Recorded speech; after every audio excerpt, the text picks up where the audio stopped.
Oke Om, selamat malam. Selamat datang di SKM Room episode 2.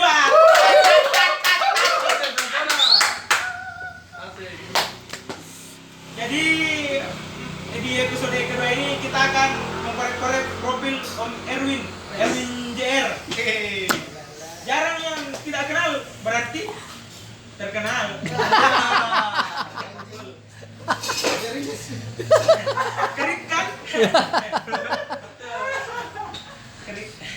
Jadi kita mau korek-korek bagaimana siapa sebenarnya Om Ewing. Karena Om Ewing itu bisa dibilang di Parepare cukup ditahu keberadaannya. Jadi kalau kita orang-orang yang cukup bergaul di luar itu, biar tante pasti kenal sama Om Ewing. Apalagi ya? Ya lanjut ya. Jadi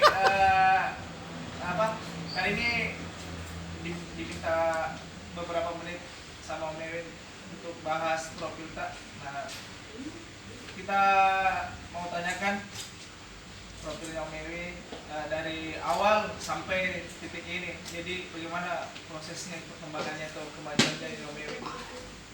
Kalau mau dicerita sebenarnya panjang sekali, tapi disingkat-singkat saja. Oke. Berapa liter panjangnya dong? 4 gram. Wow, amazing pemirsa. Oke, backgroundku. Kalau backgroundku dari kecil sampai detik ini masih di dunia dagang, bisnis.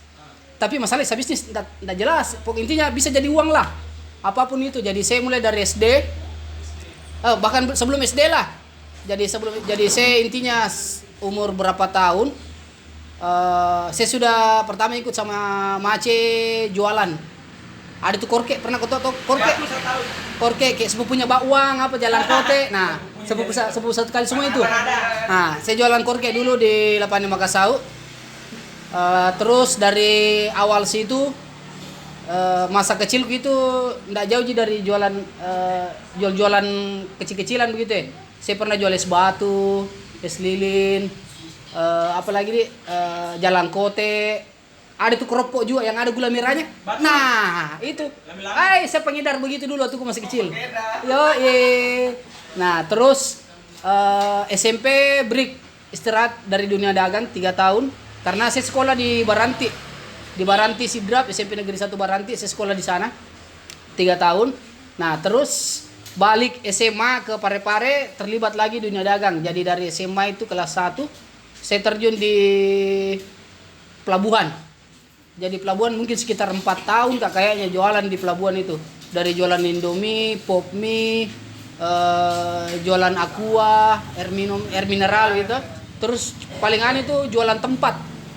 Jadi kasur-kasurnya penumpang yang turun itu. Nah, itu sambil alih. Nah, nek penumpang baru saya jual nih. Jadi enggak capek ceritanya penumpang tuh. Enggak capek penumpang cari tempat. Nah, saya yang sediakan ceritanya. Ada bayar mata 25.000, 15.000. Lumayan tuh. Nah, setelah dari pelabuhan saya pindah ke Pasar Senggol. Jadi Pasar Senggol saya berapa tahun, Di? Mungkin kurang lebih hampir 8 tahun lah, kurang lebih 8 tahun saya di Senggol. Sampai gue menikah. Nah, di Senggol kayak itu jualan-jualan aksesoris, jualan piercing, tindi, tato temporer, baju-baju band, gelang-gelang, intinya seputaran anak-anak gaul lah di zamannya. Asik.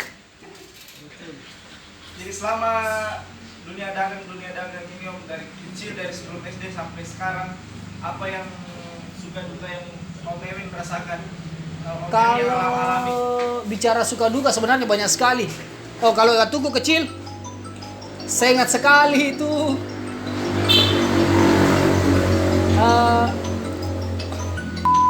saya waktu gue kecil paling anu sekali tuh pernah jual kacang. Coba nanti dulu, Anu coba deh. Bisa dikatakan potong sini. Syuting dulu. Interview kan dulu. Gitu kami ada semua. Halo. Halo. Oke. kembali ke suka dukanya tadi Om. Kalau suka dukanya mulai dari kecil tuh. Ya, jangan- Jadi saya pernah waktu ke SD menjual Kak di terminal lama. Jadi terminal lama itu kalau yang wilayah orang Parepare pasti tahu terminal lama itu di mana. Jadi terminal lama itu sekarang jadi Islamic Center. Nah di situ saya pernah jualan kacang. Toh. Jadi itu pas ada bus masuk, toh, bus masuk terminal. Nah kita itu duluan lompat nih di bus, lari. Nah sebetulnya saya jual kacang. Jadi kacangku itu di keranjang-keranjang. Pas saya manjat lepas tanganku, wah tumpah kacangku, pecah. Kotok kacang tuh yang pembungkus plastik semua tuh pecah. Wah, kau tahu menangis Kak. Dah berani Kak, masalahnya Pak. Werre modal di situ tuh, werre mace yang kerja. Umur berapa itu? SD Kak, mungkin umur berapa nih? 8 tahun. Iya, kurang lebih 8 9 tahun lah. Jualan kacang Kak di terminal, pecah. Terus waktu aku jadi pelabuhan pernah Kak juga menjual di pelabuhan. Jadi di pelabuhan itu kalau yang belum tahu kapal sandar itu tangganya datang, jadi buru duluan naik buru. Nah saya ini penjual sembunyi asongan toh, jadi otomatis harus Kak cari jalan bagaimana cara aku supaya bisa kan di atas kapal. Nah saya manjat itu dari sampingnya itu tangga besi ya pas yang rapat di kapal toh, manjat Kak. Ternyata saya tidak lihat itu ada brimob di atas pegang senapan laras panjang. Jadi pas Kak manjat berhasil Mak naik, ketemu Kak sama itu brimob, dihantam sama pantatnya itu senapan, Pak, kepala aku Pak. Langsung dia nak perasaanku turun Kak kembali, bulan di rumah ndak jadi Kak menjual. Sakit kan, dah tahu berapa hari Kak sakit. Bengkak badan, bengkak kepala Pak, biru Pak. Nah, terus disenggol, kalau suka dukanya disenggol berapa tahun, kurang lebih 8 tahun lah disenggol Kak jualan. Jualan aksesoris begitu. Nah, dukanya itu kalau pertama itu yang paling parah dulu kan belum kayak sekarang yang pakai atap. Nah, dulu pakai tenda-tenda aja orang. Jadi kalau hujan, angin, basah barang. Otomatis kita tutup, lari, hancur barang begitu. Terus yang kedua itu yang pencuri-pencuri. Jadi dulu itu banyak sekali anak-anak kecil ambil barang. Ada juga pernah mahasiswa saya dapat. Mahasiswa tuh satu bilang mau mencuri, sakode tidak peka. Nah, nambah barangku, sakode lagi, tidak mau kasih kembali. Saya sikat. Saya hantam, pokoknya dihantam. Kayak bukan hal duka itu, hal seru. Pelampiasan. Oh pernah juga paling modalku sapari dompet, jatuh dompetku. Tadinya apa-apa. Sakit kepala. Padahal besoknya itu muka ke Makassar beli barang. Hilang. Wah, terpaksa lutu belendernya modal. Tidak. Saya tidak suka jual-jual perabotan rumah ndak. Betul. Lipas habis aja. Yo. Ini usus 12 jariku tuh tinggal 9. Lagi dipotong karena butuh. Dipotong kita satu dijual pakai modal. Ya, selama disenggol ini Om, mulai dikenal gara-gara menjual atau gara-gara hal lain? Dulu saya pasca SMA. Jadi SMA itu 97 kelas 1 ke SMA. Nah kelas 2 kayak itu kan waktu ke SMP itu 93 mulai heboh rapper di Parepare. Ya toh? Tahun 90-an 9 berapa pokoknya yang saya dapat SMP kayak itu di Baranti. Saya di Baranti itu dihantam Ki sama lagu-lagu Malaysia. Baik. Nah sedangkan di Parepare dihantam sama lagu-lagu rap, lagu-lagu hip hop. Otomatis saya di sana di Baranti di sana lagu Malaysia jadi tahu. Pas ke SMA pulang, ternyata ada kayak begini, begitu tuh. Ada rapper. Nah, mulai bergaul sama anak-anak rap Parepare. Dulu ada dibilang almarhum Astra. Dia paling menurut saya tuh paling besar lah namanya di Parepare dulu almarhum. Terus ada juga almarhum yang anak Vespa, Ucu Black, tahu Ucu Black tuh? Itu juga rapper dulu. Satu dia rapper dulu, dia di atasku. Terus ada anak-anak di Labukang, anak-anak Statishu Crew. Di situ ada Solihin, Ipang. Intinya banyak yang senior kok. Kebetulan saya satu sekolah. Satu sekolah. Jadi kadang kalau latihan di sekolah saya lihat nih, kerennya di. Nah, mulai di situ. Mulai terjun di dunia hip hop. Mulai dengar lagu rap, beli kasetnya, putar di rumah, dengar ternyata keren juga lagu rap. Akhirnya mulai ketagihan. Kelas 3 SMA saya dipanggil gabung sama band. Jadi kebetulan ada temanku di luar, dia kenal saya sebagai rapper. Jadi saya SMA itu sering ikut kompetisi playback, ketok playback sama lagu lomba-lomba rap. Pernah ikut di pub begitu. Jadi dulu ada beberapa pub itu di Parepare. Nah di situ sering ada kompetisi begituan, playback, kompetisi playback atau rap. Jadi biasa kayak ikut di situ. Nah dari situ orang mulai kenal kak, oh ini Ewin ternyata rapper begitu tuh. Nah akhirnya ada temanku, ada tetanggaku, diajak maka gabung sama bandnya. Jadi saya dipanggil jadi vokalis. Waktu itu saya pertama diajak bawa lagu-lagunya Limp Bizkit. Nah kebetulan Limp Bizkit itu hari keluar album Chocolate Starfish-nya. Lumayan banyak sapal. Akhirnya saya dipanggil, disuruh gabung. Nah, mulai dari situ kiprahku sebagai vokalis band hip metal. Nah, sudah mulai lumayan dikenal. Tapi dulu itu apa bisa dibilang yang kita cari itu bukan juara, bukan. Tapi popularitas begitu. Yang pentingnya, tahukah anak bengkak juga? Begitu. Pokoknya enggak dipandang itu, enggak pernah dipikir itu mau bagus, mau bersih, intinya anak bengkak, neka di panggung si anak band. Tebar pesona toh, dapat cewek, pacari. Begitu dulu begitu. Sampai akhirnya bandku yang pertama itu namanya Prosthetics toh. Prosthetics sendiri diambil dari salah satu lagu di album Iowa Slipknot. Dan sampai sekarang saya belum tahu apa artinya Prosthetics. Nah, cuman saya searching itu hari di Mas Google, kurang lebih diambil dari kata prostitusi begitu ya. Antara prostitusinya Indonesia dengan aesthetics. Jadi akhirnya ada itu Prosthetics. Mulai di situ main band, tapi tidak pernah kak berpikir untuk menjadi juara dulu. Intinya saya naik panggung dulu, tebar pesona lah intinya. Kenal kayak anak band. Begitu aja berapa tahun kayak itu main band sampai akhirnya 2000 berapa nih, tahun 2002 kah 2003 saya keluar dari bandku Prosthetics, keluar. Saya bikin band sendiri untuk lebih serius begitu ya. Jadi tujuanku main band mulai dari saat itu untuk dapat juara. Intinya tuh saya mau jadi juara. Akhirnya saya bikin band sendiri namanya Dr. Mesin. Tapi genrenya masih tetap sama. Jadi saya itu hari main Rex Against the Machine, main System of a Down, main apa lagi, intinya genre-genre yang begitulah sama ini toh. Mulai dari situ orang-orang mulai kenal dari panggung festival, mulai kenal, sampai sekarang. Jadi dari hijrahnya Om dari dunia dagang ke musik, apakah orang tua mendukung? Kalau saya dari orang tua, kalau bisa saya bilang orang paling hebat di dunia menurut saya adalah kedua orang tua saya. Kenapa saya bilang begitu? Karena apapun yang saya lakukan, mereka percaya itu adalah positif. Walaupun saya bikin kriminal begitu tuh, saya melakukan pokoknya apa, curi mangga, curi ayam. Intinya orang tua aku tahu, Bebe Ewin di luar dah. Bebe Ewin, pokoknya ada hasil dia bawa pulang. Dia tidak pernah tahu. Ternyata kalau saya kumpul sama temanku, sempat kita perembe ayam deh dibakar-bakar ini. Pasti pernah kata berbuah mangganya tetangga, masa-masa itu manjati deh. Begitu kenakalan begitu, tidak pernah tahu orang tuaku. Orang tuaku tuh taunya saya bergaul di luar, positif, main musik, punya banyak teman, terus sambil berdagang begitu ya. Intinya berdagang itu tidak pernah lepas lah. Jadi saya biasa ikut festival sampai sabak daganganku, sabak jualanku, serius kak. Jadi kalau ada acara di Pinrang, di Sidrap begitu tuh, jadi saya bawa lapakanku.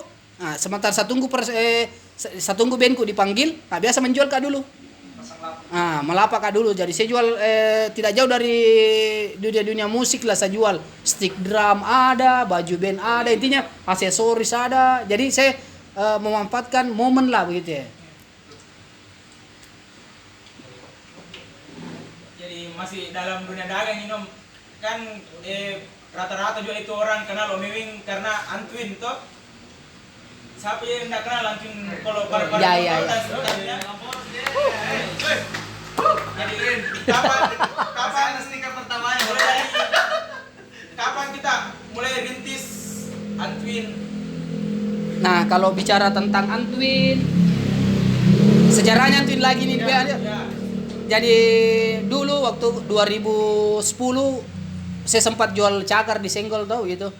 Nah terus dari jual cakar saya berhenti, terus jual cakar lagi via online begitu. Jadi barang-barang branded begitu saya jual tapi via online. Jadi itu hari masih di Facebook, di foto, terus upload di Facebook, dijual begitu toh. Nah, tahun 2013 awal kalau tidak salah, saya mulai dari cakar ini, saya mulai jual barang baju KW. Nah, baju-baju KW dulu yang brand-brand surfing, brand-brand skateboard. Nah, saya jual itu di rumah, baju-baju band, mulai dari baju band dulu. Jadi saya jual di rumah. Itu hari saya masih tinggal di Perumnas, saya jual di rumah, di jadi ruang tamuku itu sama dapur saya sulap jadi toko. Betul. Nah, saya jual di situ nggak mulai menjual baju, nah, sampai akhirnya muncul apa nekat kak begitu kayak nekat kak. Jadi itu hari saya sama istriku kayak bilang ada simpanan begitu tuh tabungan. Nah, itu apa itu uang planning pertamanya itu mau dipakai beli rumah. Jadi kan dulu ngontrak aja kak terus. Nah, jadi ada uang sekitar berapa mau dipakai beli rumah begitu ya. Nah, saya doktrin istriku. Bilang kak bagaimana kalau kita belikan nih mobil. Saya tanya begitu tuh. Bilang kenapa mau mobil? Bilang kak mobil begini. Jadi itu hari di otakku antara Luxio sama Grand Max. Nah, saya tanya nih apa alasanku untuk beli mobil. Pertama mobil saya mau pakai ceritanya cari uang begitu ya. Saya mau pakai dagang. Jadi ini uang rumah ini masih ndak goyang ceritanya, ndak tahu mau diapakan. Tapi tujuan utamanya itu memang pertama mau pakai beli rumah.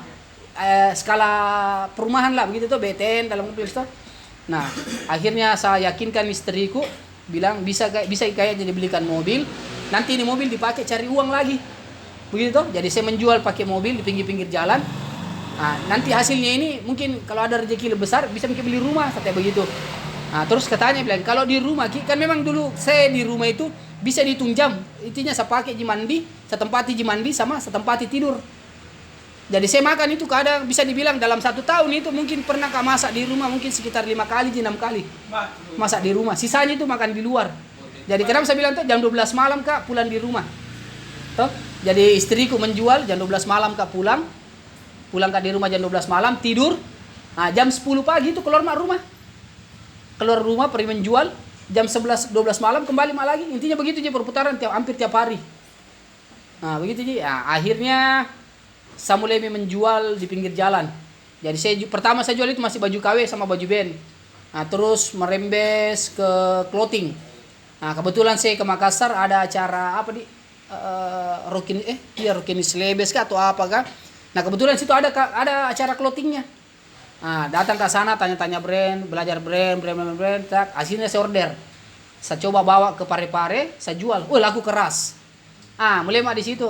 Tapi saya pakai brandingnya. Kalau mungkin teman-teman ada yang belum tahu sejarahnya Antuin itu dari mana. Jadi Antuin itu singkatan namanya istriku dengan namaku. Mesra begitu. Yo, itu harus. Jadi Antuin itu kebetulan namanya istriku Hasrianti, panggilannya Anti. Nah, toh kebetulan saya Erwin, gitu. Jadi ANT-nya saya ambil sama Win-nya. Nah, biar sebenarnya kan ANTWIN, toh. Nah, biar lebih keren saya ganti double E. Asik. Lebih double E. Nah, baru saya kasih mangkuk ke depan. Ada yang bertanya, kenapa namanya perempuan di depan, toh? Di mana-mana itu laki-laki di depan, ya toh? Karena tapi saya pribadi berpikir begini. Saya bersyukur bisa mana terima apa adanya istriku begitu ya. Betul. Jadi sebagai rasa hormatku sama dia, saya kasih di depan nih namanya. Jadi namanya istriku di depan, baru saya di belakang. Nah, kalau sabale juga Win Nan. Tidak ada begitu ya, tidak menggigit begitu. Tidak keren. Nah, 2013 pertengahan kalau tidak salah itu, saya mulai pakai branding namanya Antuin. Jadi saya bikin baliho besar, saya tempel di mobil. Nah, saya pakai branding, saya mulai brand itu. Dimanapun ada event, saya datang. Ada acara musik di Sengkang, di Sidrap, di Pinrang, di Polewali. Nah, pasti datang kak, melapak begitu ya. Nah, dari situ dulu pertama aku menjual itu pakai mobil, pindah-pindah tempat. Jadi hampir kak tiap hari pindah tempat. Begitu tuh. Sampai akhirnya titik puncak itu pas puasa. Nah, puasa itu sambil tempat lokasi di dekatnya Carlos. Ada tempat cuci mobil. Sana-sana Carlos dekat perempatan 4 toh. Nah, di depannya kayak itu. Jadi kalau tutup itu di situ mak menjual. Mulai sore toh sampai malam. Nah di situ mah mulai setelah Lebaran mulai mah berpikir, wah kenapa muka harus jalan terus pindah-pindah tempat begitu ya toh. Nah akhirnya saya pilih ada mungkin toh yang bioskop Pariteater. Nah sekarang jadi CCR, jadi bioskop Pariteater dulu itu. Ah di situ mah pertama aku mulai menetap begitu ya, menetap di situ. Saya minta izin sama yang jaga di situ. Akhirnya dikasih ke izin untuk bisa menetap di situ. Nah itu tempat akhirnya saya branding. Saya bikinkan display besar. Jadi orang kaget, wah ini orang serius gak menjual di sini, ngambil apa gitu. Jadi sana itu saya bikinkan space besar, saya kasihkan ruang ganti, kasih kaca ganti begitu tuh. Rara saya pakai ke display, saya kasih tenda. Intinya total sekali kak di situ. Sampai akhirnya adalah oknum tuh beberapa yang tidak suka dengan keberadaanku di situ begitu.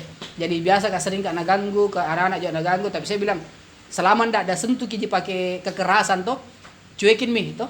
Selama masih kata-kata jila, ay masuk kiri keluar kanan. Nah kecuali kalau dapat tepek lima lele ceritanya. Nah, intinya begitu toh. Jadi saya tanya anak jam ko ladeni lah, cuekin mi saja. Nah, sempat beberapa kali diusir-usir sama Pak Praja begitu toh.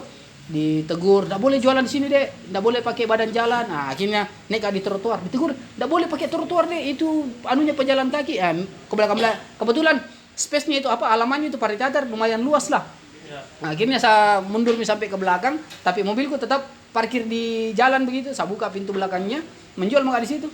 Sampai akhirnya ada toko kosong. Nah, itu kosong toko pertamaku ini ceritanya tuh. Nah, ini toko pertamaku kebetulan keluar yang kontrak, toh habis kontrakannya tidak ada lanjut. Nah, perkatanya berapa kira-kira harganya itu, sekian juta. Berat juga. Ah, saya bicarakan sama istriku, tidak mau istriku. Wah mahal sekali ya, begini. Wah, tapi berusaha bagaimana yakinkan nih bahwa ini prospek bisnis lah begitu. Intinya saya dulu berani kak botok begitu. Di belakang pi ditahu toh pokoknya dijalani saja dulu, dilihat sampai di mana ki. Kalau memang tak galah ya sudah. Pasrah tuh, yang penting ditahu mi. Begitu saya dulu. Jadi gara-gara itu toko yang pertama baku bombe ke istriku berapa hari. Enggak saya bicarai. Pokoknya kalau saya tuh kalau ada samawi harus ada apapun resikonya.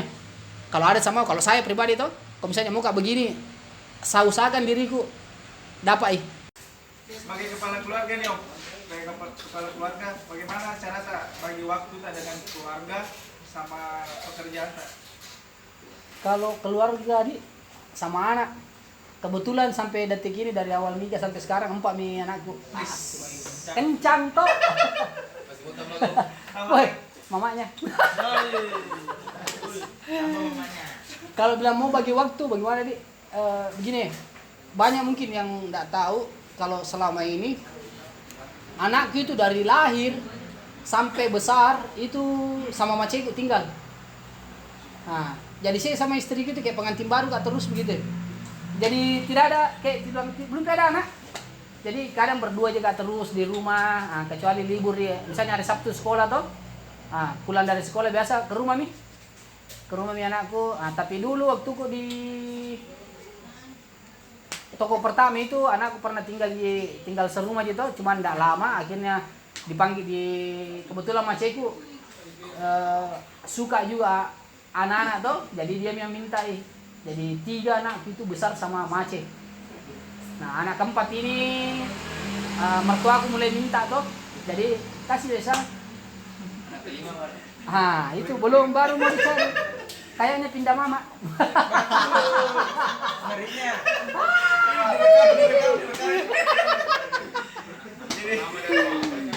Sebelum mamanya datang belum. Rencana ke depannya apa ini Om? Kalau rencana ke depannya, planning ke depannya pertama muka dulu perpanjang kontraknya tokoku. Amin. Karena bulan 7 nanti habis nih. Nah masalahnya cari dulu modal ini bagus. Nah terus kedua muka nanti mulai kembali ke dunia second hand. Jadi mulai kembali terjun. Ya mudah-mudahan sebelum pertengahan bulan inilah mulai mau bikin akun untuk mulai jualan-jualan online sambil buka toko. Jadi rencana aku mau bikin toko sendiri, cari tempat sendiri untuk second hand begitu ya. Terus ya ada satu lagi, mau sekali punya studio rekaman sendiri. Jadi serius. jadi saya sekarang ini lagi proses menggarap satu album lah. Rencana aku satu album mungkin sekitar 8 atau 10 lagu-lagu rap. Rencananya, tapi yang sekarang ini lagi berproses sudah jalan 3. Jadi 2 sudah selesai. Kemarin saya tantang perasaan saya minta tolong sama anak SKM ini mau garap video klipku tapi tidak pernah beres.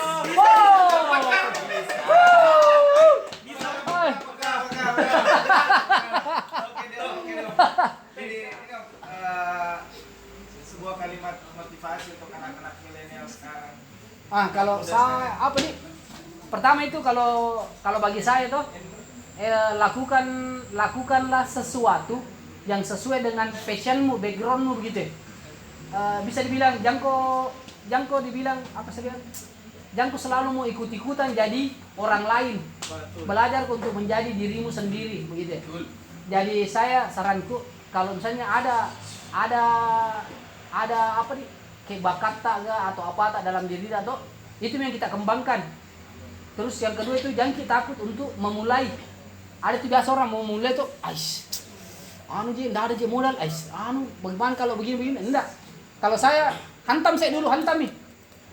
Kalau misalnya tak galak tuh, cari ke jalan lain. Artinya misalnya backgroundmu misalnya mau jadi fotografer lah tuh, tapi ternyata tak galak kok. Coba kok belok kiri, mungkin jadi seorang videografi misalnya tuh. Kalau misalnya tak galak kok lagi, coba jadi candolen-dolen.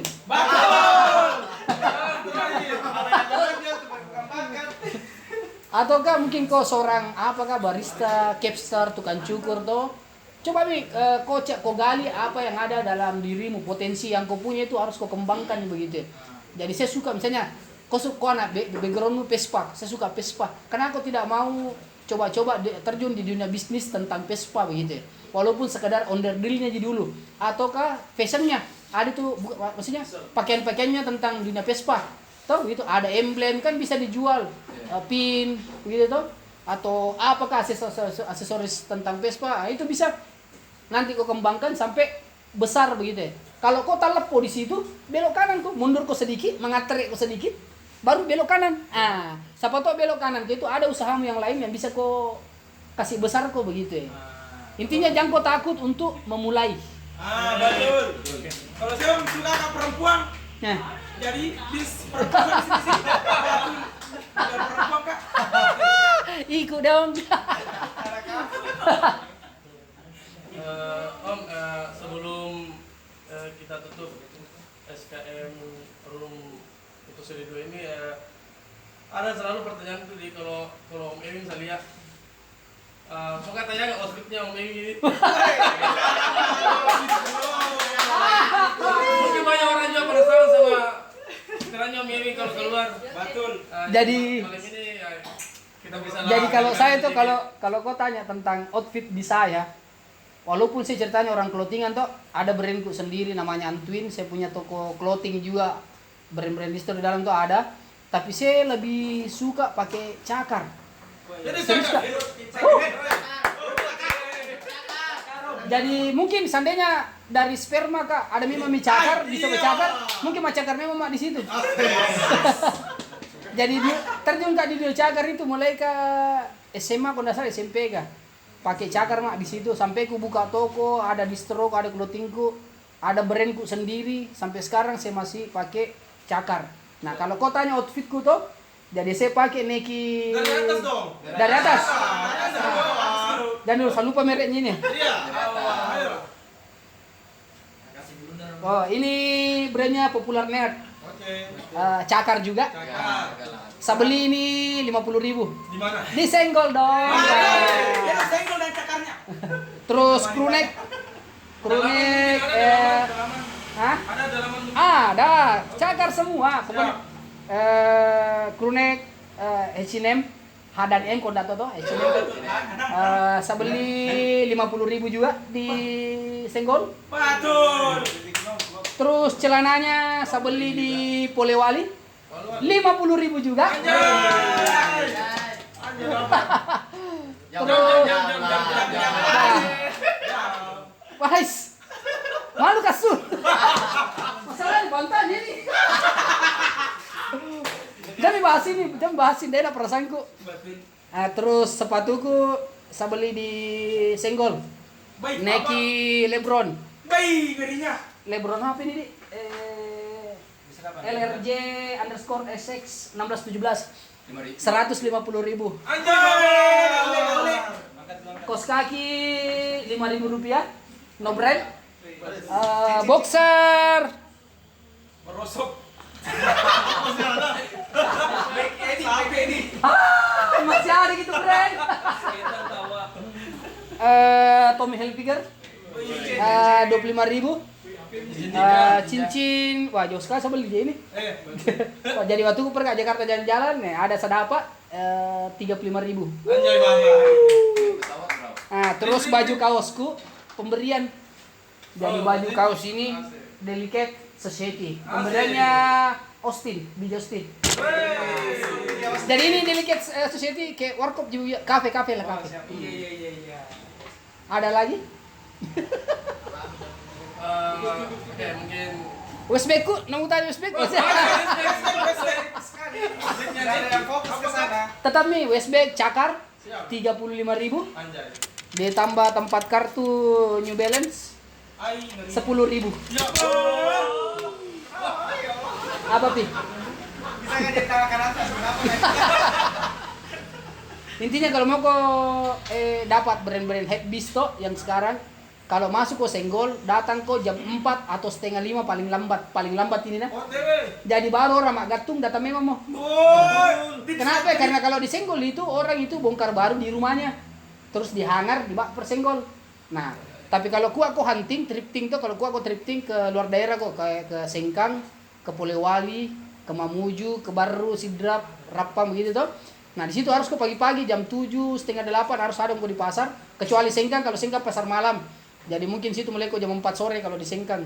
Nah, di situ kalau aku baku ge ya, orang kan bongkar bal di pasarnya langsung. Jadi kalau body kayak Sandi Om Ji alga ku aja mah pasti TG bisa kok habis satu setel asik. Tapi kalau bilang pakaian banyak juga pakaian di toko yang sepakai itu maksudnya brand-brand clothingan lokal lah begitu sepakai ada nih. Tapi kalau saya lebih suka pakai cakar. Siap. Oke Om. Thank you untuk episode kali ini. Kami dari Scam Room mengucapkan terima kasih untuk Om Erwin. Sama-sama. Makasih. Mamen Om mabrala. Erwin tetap sehat. Amin. Assalamualaikum warahmatullahi wabarakatuh. Waalaikumsalam warahmatullahi wabarakatuh.